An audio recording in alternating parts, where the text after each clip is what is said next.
Callie, Linda, tell us about the audience for Yummy Mummy Guide. Who you think it is?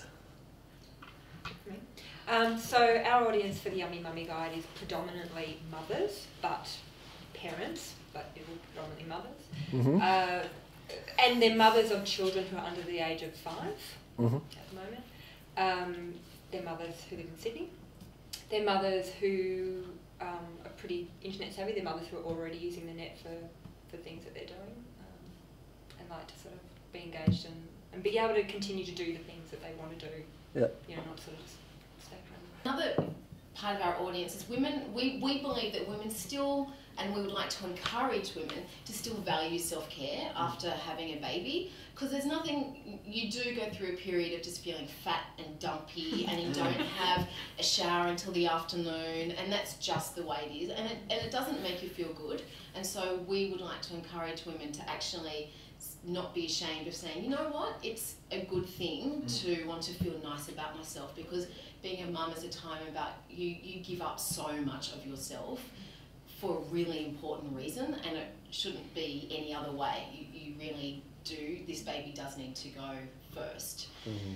And so even though there is a bit of a judgment attached to Yummy Mummy, it is something that we would actually like to encourage women to aspire to. But yeah, when we say aspire to, it's not aspiring to be sort of the No. gorgeous, slim, overnight, lost Yeah. all my baby fat kind of yummy mummy. It's about saying, I feel good in my skin. Yeah. I feel like a yummy mummy no matter what shape, size I actually am. Yeah. I feel good in myself. So for us, Yeah. that concept of yummy mummy is feel good in your skin. And how do we... Well, that's what support makes someone that? attractive anyway. Well, exactly. But it's about feeling good. Yeah. You know, if you just...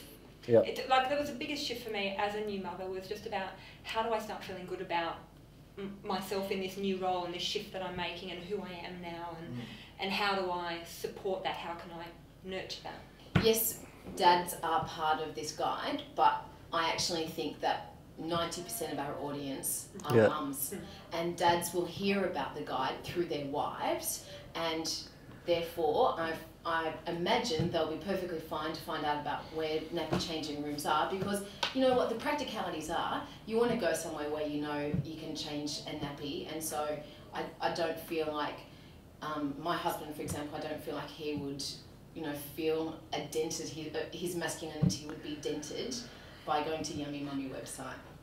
But it's also not just about their masculinity being dented because their wife has told them to go there. It's also how they'll discover it in the first place. Yeah. And when you think about it, it's not just about husbands being told to go there because of their wife. It's also the single dads, the parent, the weekend parents, and so on as well. They're not going to click on that link necessarily in Google because it's not talking to them. Can I come across to you now, Stephanie? So considering the audience that they're going after, what do we know about their internet behaviour? How long are they likely to spend online in a go? For each website, are they just ducking in and out? What's going on? While we're looking at who their audience is, I'm keen to know who your customer is, because you mentioned in the question later how we're going to monetise our site. Now, your audience will come to your site, but they may not necessarily pay for your site.